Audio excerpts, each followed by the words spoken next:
You want to support Roland Martin Unfiltered? Be sure to join our Bring the Funk fan club. Every dollar that you give to us supports our daily digital show. There's only one daily digital show out here that keeps it black and keep it real as Roland Martin Unfiltered. Support the Roland Martin Unfiltered daily digital show by going to RolandMartinUnfiltered.com.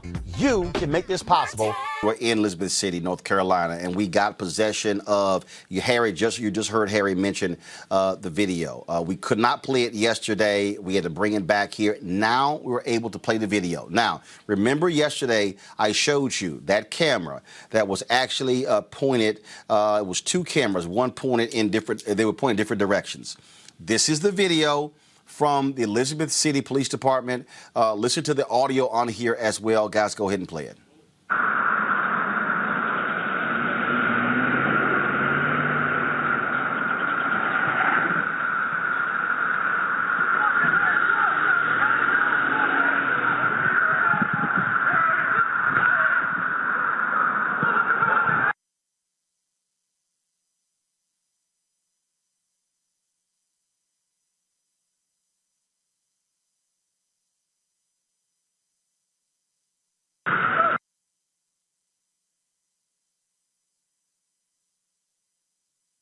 The problem.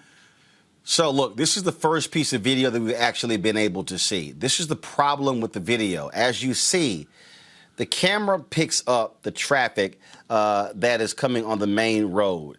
The problem, guys, start the video over. The problem that you have here with this video. So I want y'all to start it over. I want y'all to start it over, okay?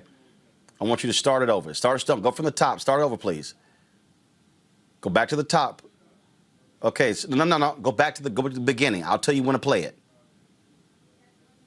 Guys, go back to the beginning. I'll tell you when to play it. So what you see is, okay, again, stop, okay? And what you see here, you see this Ford sheriff's truck, all right, carrying what appears to be 6 or 7 officers. I know there's one driving, not sure if there's another person in the passenger seat. Now, roll it, then stop it. Stop. So you see right there, this now is the side profile of the vehicle. And now there is a portion of this, there's a gap that is missing. It's a short gap that is missing in this video. You see, now play it, then stop it. Stop. So you see the officer. If there's any way we can bump in on that video, I would appreciate it. But the bottom line is, you see the tailgate is open. You see several officers on the several deputy sheriffs on the back of that truck. The problem is how that camera is positioned. You're going to see now. Roll the video and then stop it. Stop. So that's where we were yesterday. Okay, they are approaching that driveway while I was broadcasting the show. Roll it, then stop it. Okay, right there. So the problem is this here. You do not, that camera is not a wide angle lens. It is only capturing the intersection in both directions. It's not actually capturing what happens once they get out of the vehicle. Now, turn the audio up and then press play.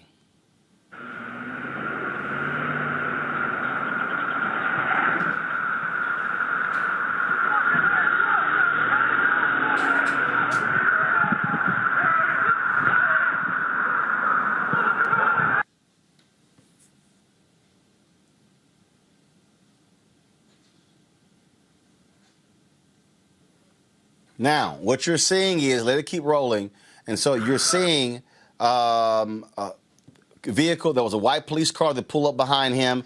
There's another police car, a police truck that is actually blocking the intersection, and so that's what you're seeing here. Turn the audio up, please.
I want you to let the keep video rolling, please.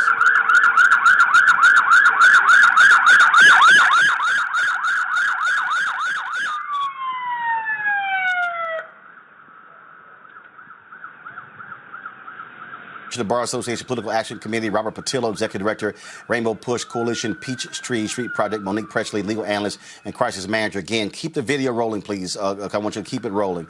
So I want to start. With you, Robert. Looking at this, so again, part of the problem is we are not able to see in that top right-hand corner exactly what took place.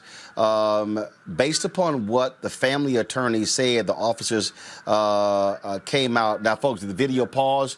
Did it freeze? Because I still hear audio. Okay, so not sure why it's on a freeze frame here. But, Robert, just your assessment of what we know and don't know right now. Well, it was great to hear from Harry Daniels, who I've worked with before. I think Bakari Sellers is also working on the case. So it's an outstanding legal team representing the family. But what we saw was a legal lynch mob. We saw them ride in on the back of the pickup trucks like something out of Mississippi Burning, and then attack this man. Look at the amount of police presence for what ostensibly was a drug warrant. Not for Osama bin Laden, not for the Unabomber, but for a drug warrant. You're seeing trucks and vehicles to capture this individual. Additionally, let's look at what the independent autopsy has shown us. You have, I believe, 3 to 4 bullet wounds into the arm and then a shot to the back of the head, nearly execution style. Even given the testimony or the statements by the district attorney's office taken in the light most reasonable or that puts the prosecution, or more so that puts the officers in the best light, they are alleging that they were touched by the vehicle. Not that anyone was injured or run over, but they made contact with the vehicle, and that justified a bullet hole to the back of the head. None of this is making sense. I think the judge is showing a due discretion in waiting to release the body cam footage. The reason being is I wouldn't want this to go all the way to trial, let's say, and then they say, well, because the body cam image in the police squad car footage was released so early, that somehow that tainted the jury, somehow that makes it more difficult for the prosecution later on down the line to prosecute the case. So I do believe the judge made the right ruling in that case, but we do have additional questions. We all know anybody who has a Ring doorbell knows that records to a cloud, not to the device. So where is the video footage from the cloud that was recorded on that doorbell? And when will all this information be released both to the family and to the public? This is a tragic case, and it's another instance where thank God there's video evidence, because otherwise we would only have the testimony of the police officers, and we have seen for decades now that the police officers are always believed over the decedent. All right, folks, back to our Roland Martin Unfiltered video in just one moment. It's time to be smart. When we control our institutions, we win. This is the most important news show on television of any racial background. Y'all put $2, $3, $4, $5, $10, $15, $20, $30 on this and keep this going. What you've done, Roland, since this crisis came out in full bloom. Anybody watching this, tell your friends. Go back and look at the last 2 weeks, especially of Roland Martin Unfiltered. I mean, hell, go back and look at the last 2 days. You've had sitting United States senators today, Klobuchar and Harris. Whatever you have that you can bring to Roland Martin Unfiltered to support it, please do, because this information may literally save your life. Watch Roland Martin Unfiltered daily at 6 p.m. Eastern on YouTube, Facebook, or Periscope, or go to RolandMartinUnfiltered.com. Support the Roland Martin Unfiltered Daily Digital Show by going to RolandMartinUnfiltered.com. Our goal is to get 20,000 of our fans contributing $50 each for the whole year. You can make this possible. RolandMartinUnfiltered.com.